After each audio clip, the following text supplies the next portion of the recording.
अब मैं सबसे पहले अपनी पार्टी के संबंध में ये कहना जरूरी समझती हूँ कि हमारी पार्टी ये चुनाव उत्तर प्रदेश की लगभग सभी विधानसभा की सीटों पर अकेले अपने बलबूते पर ही पूरी तैयारी व दमदारी के साथ यहाँ सन 2007 की तरह फिर से अपनी पार्टी की पूर्ण बहुमत की सरकार बनाने के लिए लड़ रही है, ताकि आपको वर्तमान में भाजपा के चल रहे जातिवादी, संकीर्ण, अहंकारी व तानाशाही वाले शासन से मुक्ति मिल सके। इसके साथ ही हमारी पार्टी ने पूर्व की तरह इस चुनाव में भी बीएसपी से जुड़ने की तादाद को ध्यान में रखकर फिर उसी अनुपात में ही यहाँ सर्व समाज के लोगों को टिकट भी दिए हैं।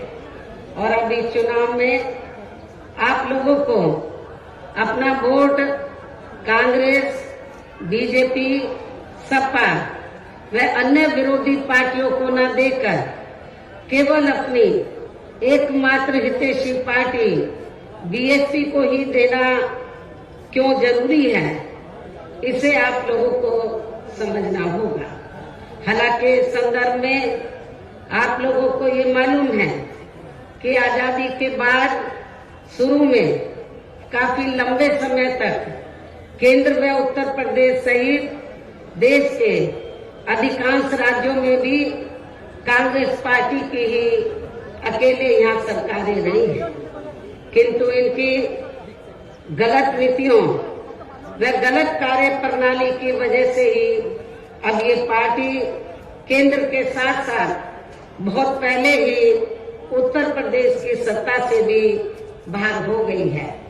इसके साथ ही ये पार्टी जबरदस्त जातिवादी होने के कारण शुरू से ही हर मामले में यहाँ दलित, आदिवासी व अन्य पिछड़ा वर्ग विरोधी पार्टी भी रही है और अभी भी है, जिस कारण केंद्र में रही इस कांग्रेस पार्टी की सरकार ने इन वर्गों के मसीहा व भारतीय संविधान के मूल निर्माता परम पूज्य बाबा साहब डॉक्टर भीमराव अम्बेडकर को भारत रत्न की उपाधि से भी सम्मानित नहीं किया था, जिसके लिए वो हर प्रकार से पात्र भी थे।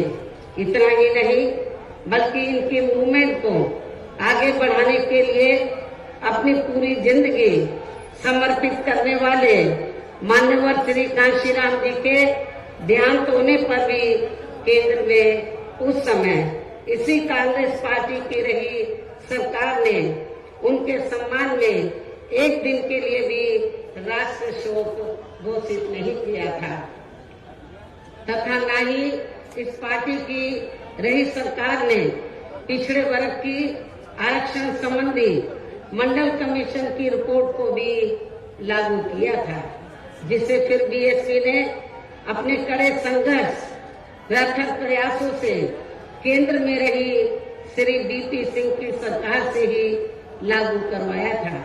साथ ही इसी सरकार में ही बाबा साहब डॉक्टर भीमराव अम्बेडकर को भी भारत रत्न की उपाधि से सम्मानित किया गया था, जो इनके अपार अनुयायियों की बरसों से ये दिली चाहत भी थी।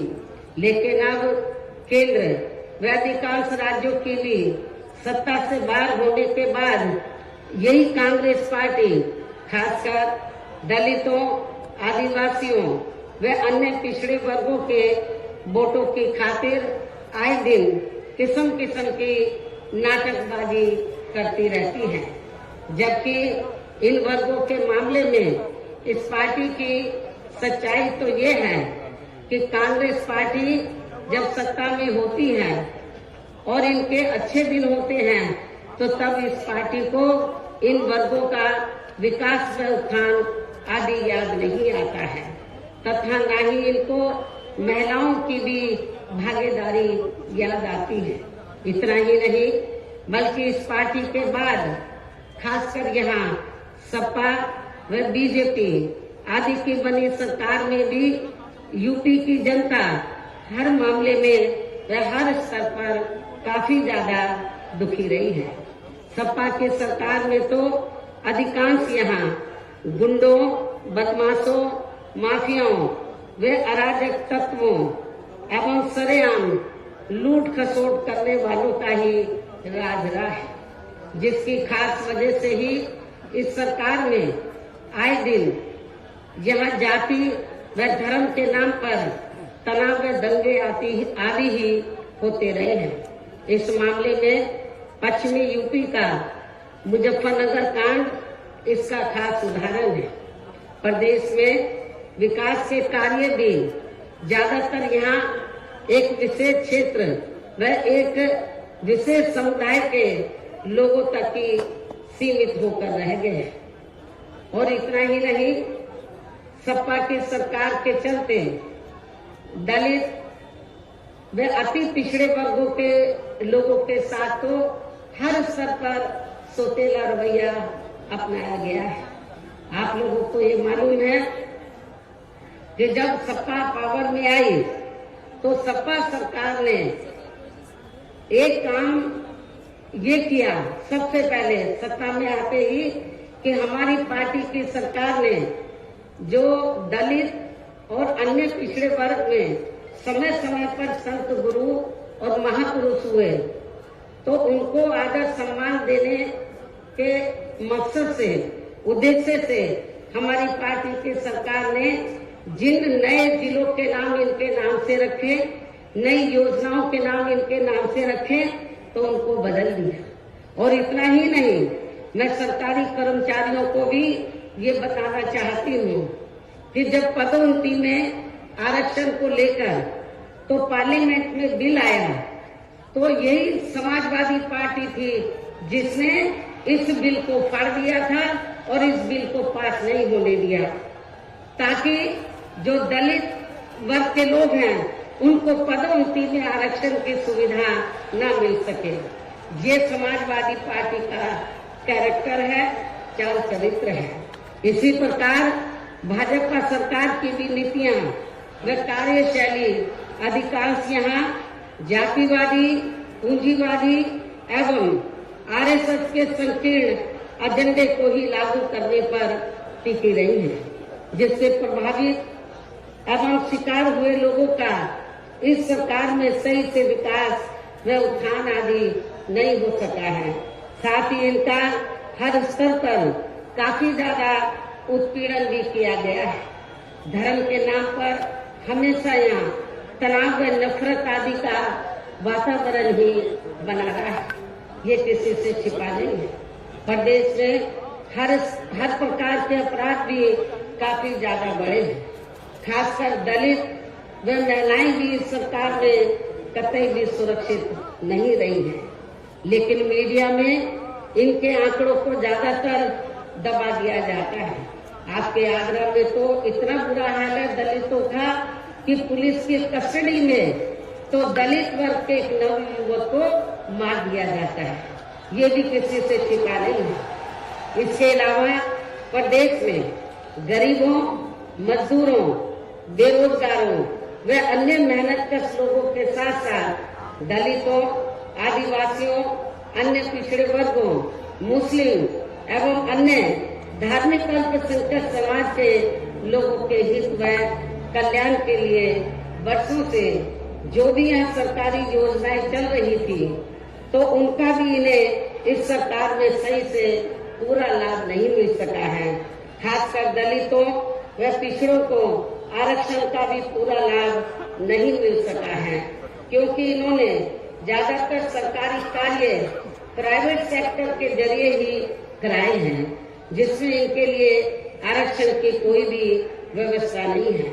सरकारी नौकरियों में भी इनका आरक्षण का कोटा भाजपा सरकार में भी पूरा नहीं किया गया है। मुस्लिम व अन्य धार्मिक अल्पसंख्यक समाज के लोगों के साथ तो बीजेपी की सरकार में अधिकांश इन्होंने पक्षपात वाला रवैया ही अपनाया है। इतना ही नहीं बल्कि इस बार बीजेपी की सरकार में अपर कास्ट समाज में से विशेषकर प्रबुद्ध वर्ग भी हर मामले में अपने आप को काफी ज्यादा उपेक्षित रहा है। इसके अलावा इनकी गलत आर्थिक नीतियों के कारण यहाँ गरीबी, बेरोजगारी व महंगाई आदि भी काफी ज्यादा बढ़ी है।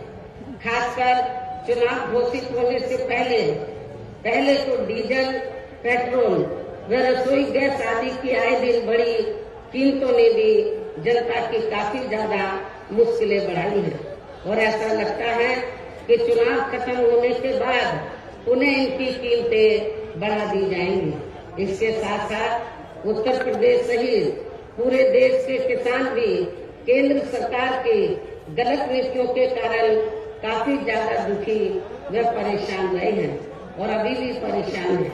प्रदेश में बेरोजगार लोगों को रोजगार नहीं मिलने के कारण ही ज्यादातर इनको पलायन भी करना पड़ा है।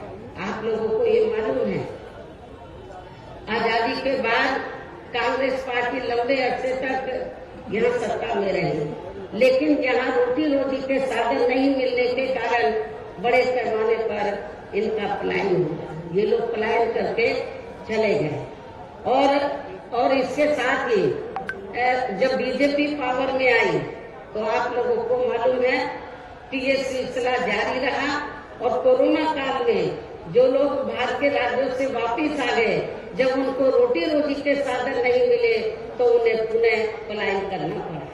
मुजफ्फरनगर में भी बड़े पैमाने पर सपा सरकार में लोगों को पलायन करना पड़ा।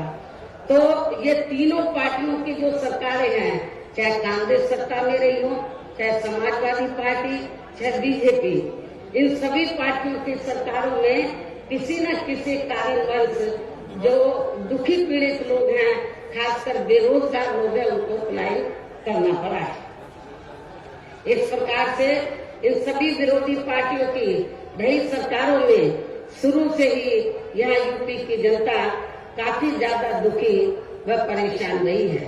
खासकर कोरोना महामारी के दौरान तो इन सभी की हालत और भी ज्यादा खराब हो गई है।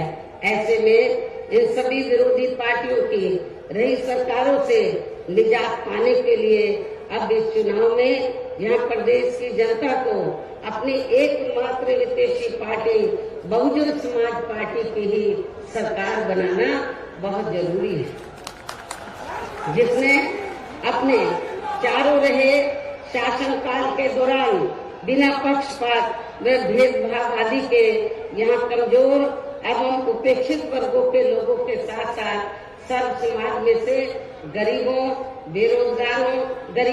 मजदूरों, बेरोजगारों, किसानों, व्यापारियों, कर्मचारियों, वकीलों एवं अन्य मेहनतकश लोगों के साथ ही युवाओं, छात्रों, महिलाओं व बुजुर्गों आदि के भी विकास एवं उत्थान के लिए अनेक ऐतिहासिक एवं महत्वपूर्ण कार्य किए हैं। इसके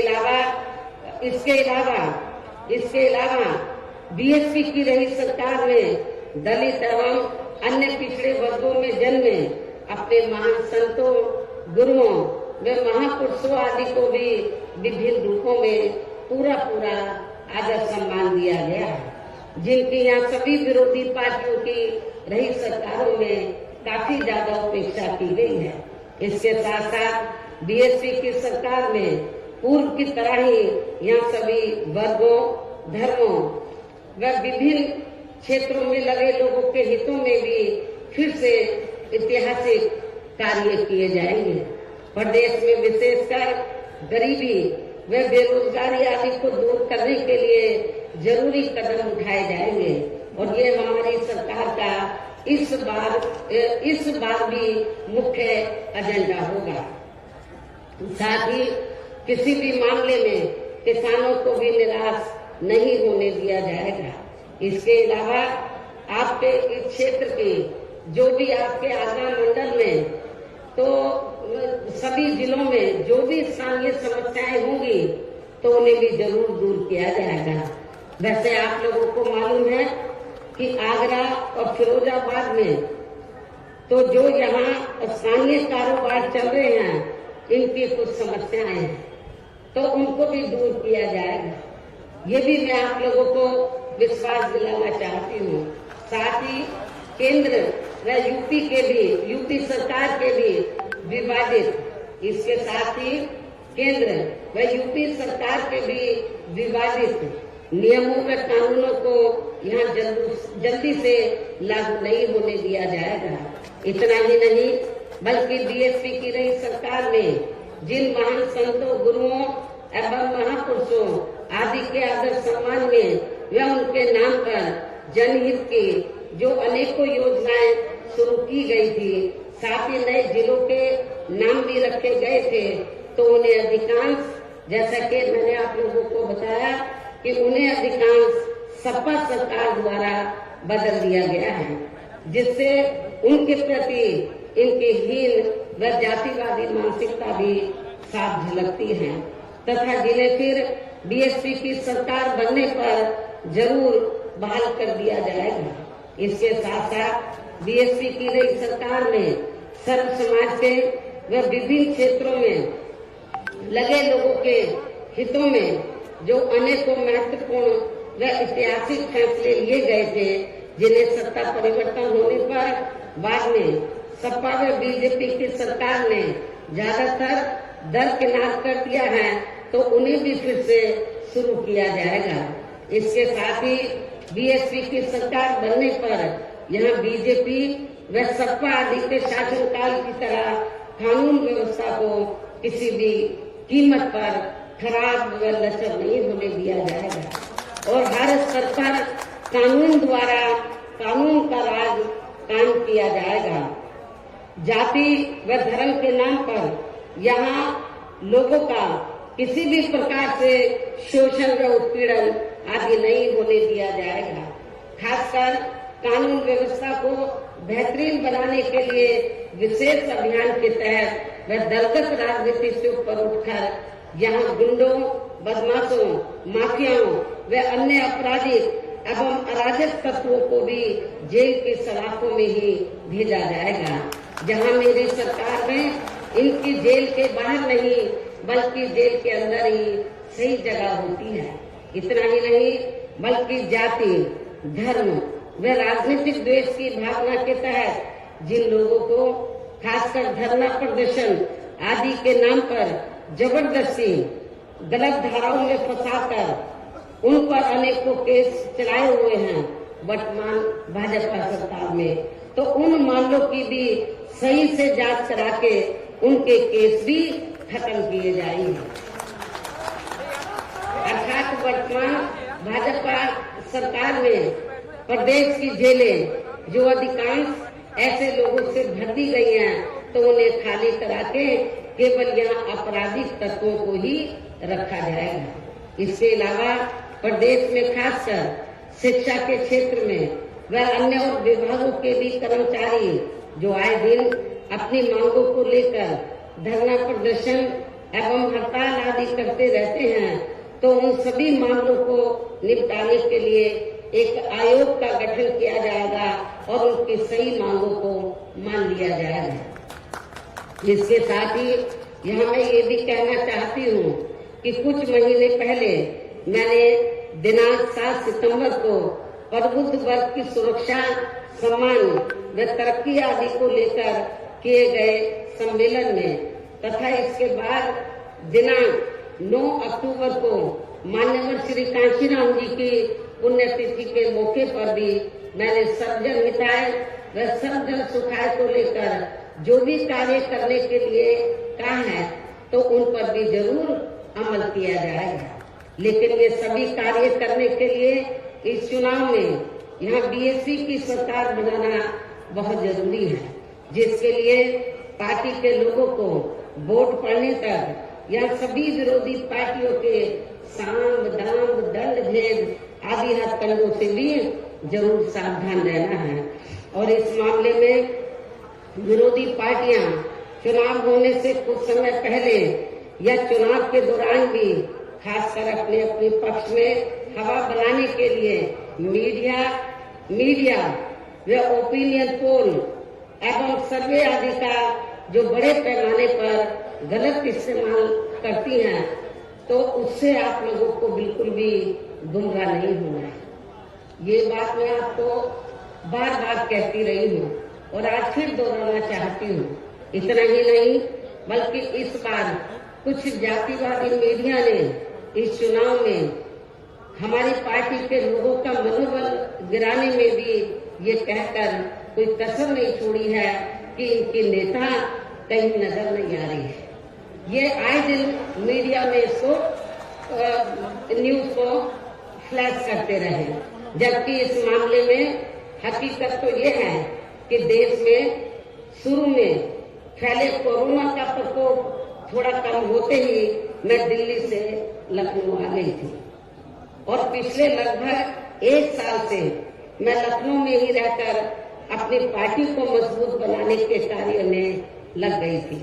इसके साथ ही इस कार्य में यहाँ ज्यादा ध्यान देने की वजह से मैंने पिछले 1 वर्ष से बाकी राज्यों का भी कार्य लखनऊ से ही देखा है और 1 वर्ष में केवल मैं 2 दिन के लिए दिल्ली गई थी।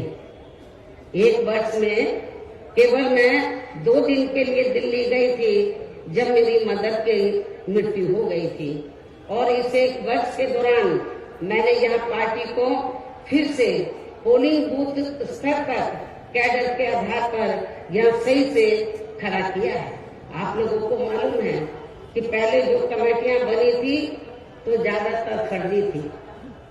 केवल हमारे लोग बता देते थे, नीचे के स्तर के पदाधिकारियों को खुद जाकर कमेटी नहीं बनाते थे। इस बार मैंने सख्त निर्देश दिए कि कमेटी सही होनी चाहिए और जो बड़े बड़े पदाधिकारी हैं वो भी जाकर कमेटी बनाएंगे, ये भी मैंने कहा। तो इस एक कहने का तात्पर्य यह है कि इस 1 वर्ष के दौरान मैंने यहाँ पार्टी को फिर से पोलिंग बूथ स्तर पर कैडर के आधार पर यहाँ सही से खड़ा किया है तथा सर्व समाज के काफी नए लोगों को भी तैयार किया है।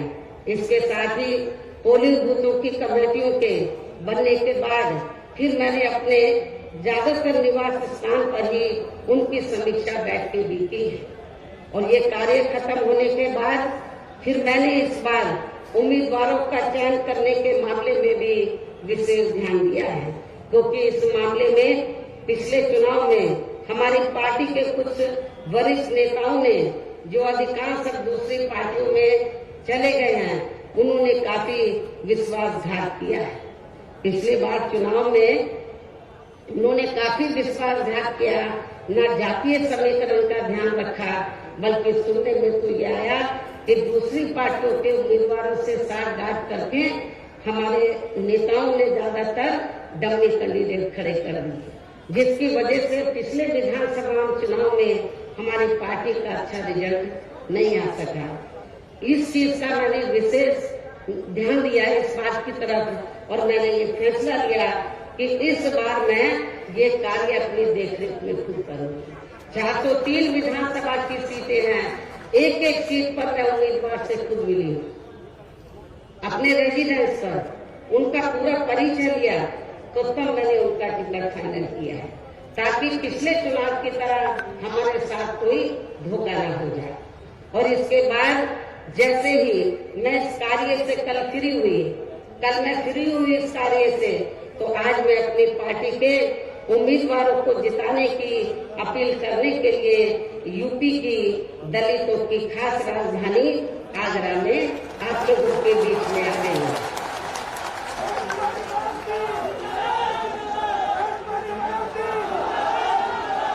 लेकिन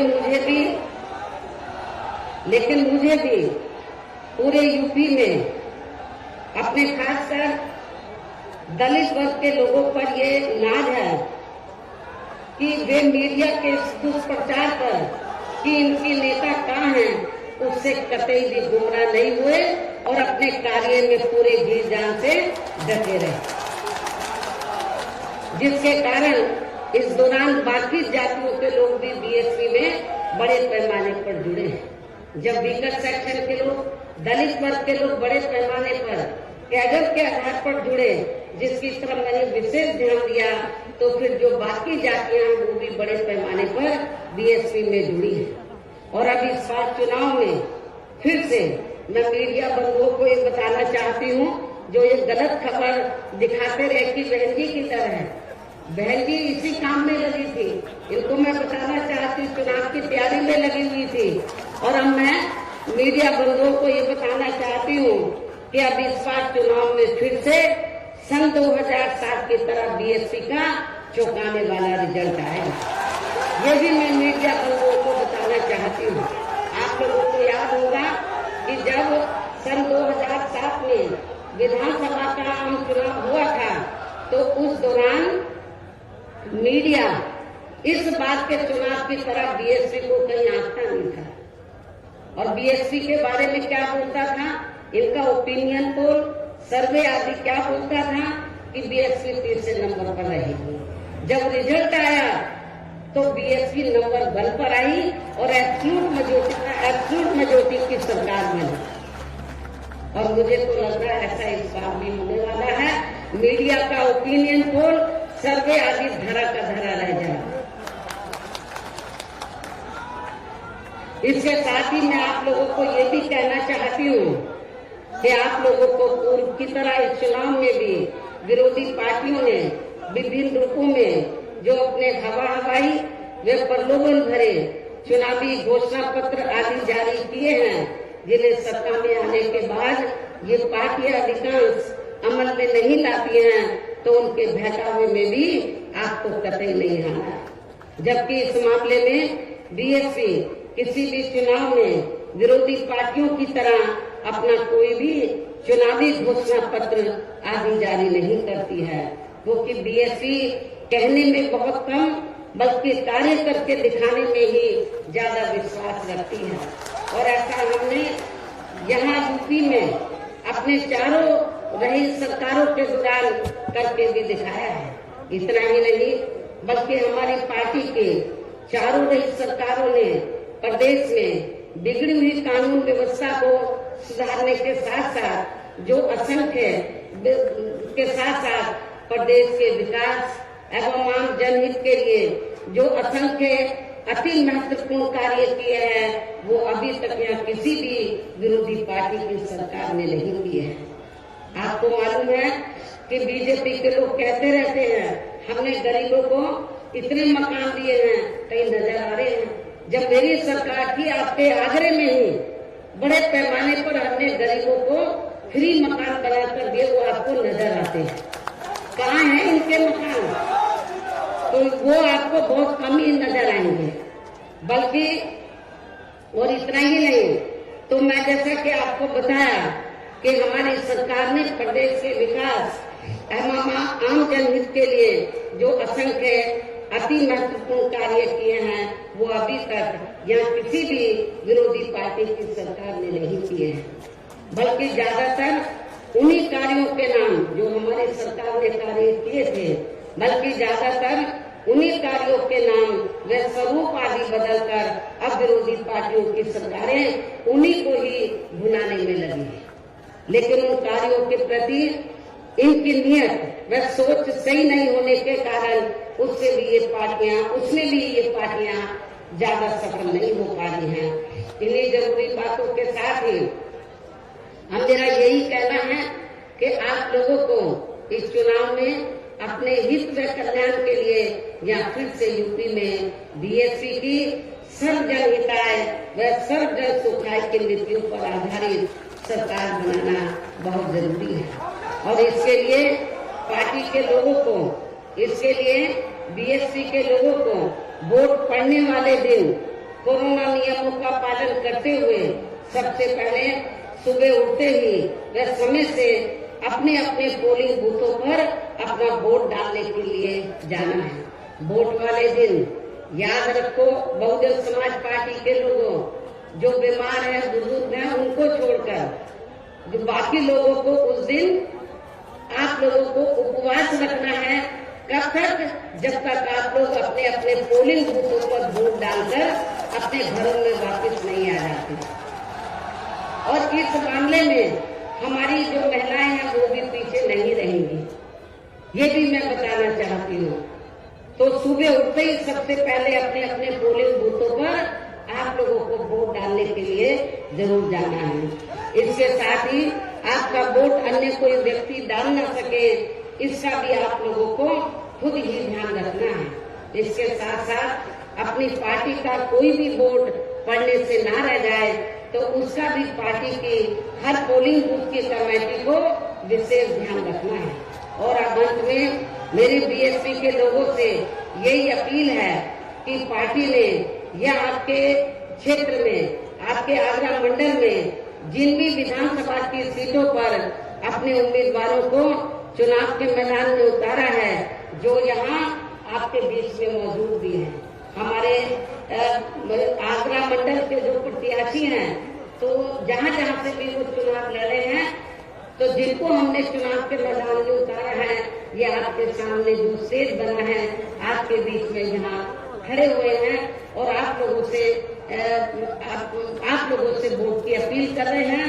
और बीएसपी के जो ये उम्मीदवार हैं, तो इनको जिताने के लिए आप लोगों से अपील कर रहे हैं जो यहाँ आपके बीच में मौजूद हैं।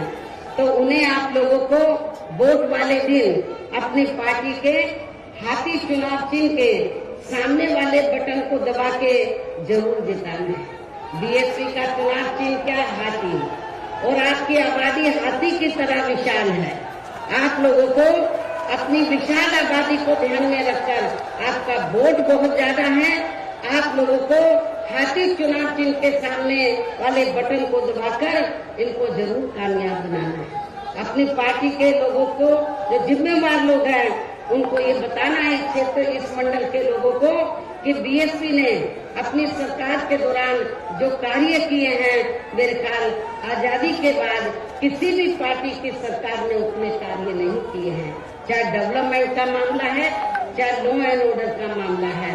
और इतना ही नहीं, जिन हमारे संतों, गुरुओं और महापुरुषों को वर्षों से आदर सम्मान नहीं मिला था, उन्हें भी हमारी पार्टी की सरकार ने पूरा आदर सम्मान दिया है। और जब आप लोग लखनऊ जाते हैं, पहले का लखनऊ आप लोगों ने देखा होगा और मेरे सत्ता में आने के बाद का लखनऊ देखा होगा। लोग बाहर के राज्यों से आते हैं, विदेशों से आते हैं, कहते हैं कि ये तो लखनऊ की तस्वीर बदल गई, लखनऊ की तस्वीर बदल गई। और इतना ही नहीं, आपके आगरा मंडल में भी मैंने काफी काम किया। लोग कहते हैं कि मथुरा धार्मिक स्थल है, मथुरा जिला में मंदिर है, मस्जिद है, गुरुद्वारे हैं, बौद्ध विहार है, सब हैं, लेकिन उस धार्मिक स्थल को, उस जिले में विभिन्न धर्मों को मानने वाले लोग रहते हैं, विभिन्न धर्मों के, लेकिन उस जिले का जो थोड़ा घना विकास हुआ मेरी सरकार में हुआ, उसके बाद मथुरा जिले का कोई विकास नहीं हुआ है। ये भी मैं मथुरा के लोगों को बताना चाहती हूँ। केवल मीडिया में हवाई बातें करते रहते हैं और लोगों को धर्म की आड़ में, उनके जो भावनाएं हैं, तो उनकी भावनाओं की आड़ में तो लोगों का वोट लेने का प्रयास करते हैं, लेकिन हकीकत में जमीनी तौर पर वहाँ पर कोई विकास का काम वर्तमान भारतीय जनता पार्टी की सरकार में नहीं हुआ है। यही सपा सरकार का हाल था। और बीजेपी को कुछ नहीं करना है, ज्यादातर वो मीडिया में घूमते रहते हैं। विकास के कार्य आप लोगों ने देखे हैं, कहीं आपको विकास नजर आया? आप लोगों का अपना पूरे 5 साल के अंदर कोई आपका विकास नहीं हुआ। आप लोगों के साथ जुल्म जाती हुई है। विकास किनका हुआ है?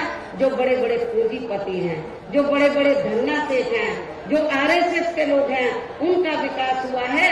आप लोगों का विकास नहीं हुआ है। यदि आप लोग चाहते हैं कि आप लोगों का विकास हो, सर्व समाज का विकास हो, तो आप सभी धर्मों के लोगों का विकास हो, सभी जाति के लोगों का विकास हो, तो फिर आप लोगों को बहुजन समाज पार्टी के आगरा मंडल से जो हमने अपने प्रत्याशी चुनाव के मैदान में उतारे हैं, तो उन्हें अब आप लोगों को वोट वाले दिन अपनी पार्टी के हाथी चुनाव चिन्ह के सामने वाले बटन को दबा के जरूर जिताना है। और फिर से आपको यहाँ सन 2007 की तरह ही बीएसपी की अपनी पूर्ण बहुमत की सरकार जरूर बनाना है। तभी फिर प्रदेश में यहाँ अमन चैन कायम होने के साथ साथ सभी धर्मों व वर्गों के लोगों का भी सही से विकास व उत्थान आदि हो सकता है। साथ ही यहाँ अन्याय, अपराध, भय व भ्रष्टाचार मुक्त एवं विकास युक्त वातावरण भी पैदा हो सकता है। और तभी फिर यहाँ परम पूज्य बाबा साहब डॉक्टर भीमराव अम्बेडकर एवं मान्यवर श्री कांशीराम जी आदि का भी सपना सही साकार हो सकता है। और इस उम्मीद के साथ ही अब मैं यही कहना चाहूंगी, क्या कहना चाहूंगी कि अब आपको हर पोलिंग बूथ को जिताना है, बीएसपी को सत्ता में लाना है। आप लोगों को हर पोलिंग बूथ को जिताना है, बीएसपी को सत्ता में लाना है। इस विश्वास के साथ ही अब मैं पुनः अपनी पार्टी के उम्मीदवारों को जिताने की पुरजोर अपील करते हुए अपनी बात यही समाप्त करती हूँ। जय भीम, जय भारत।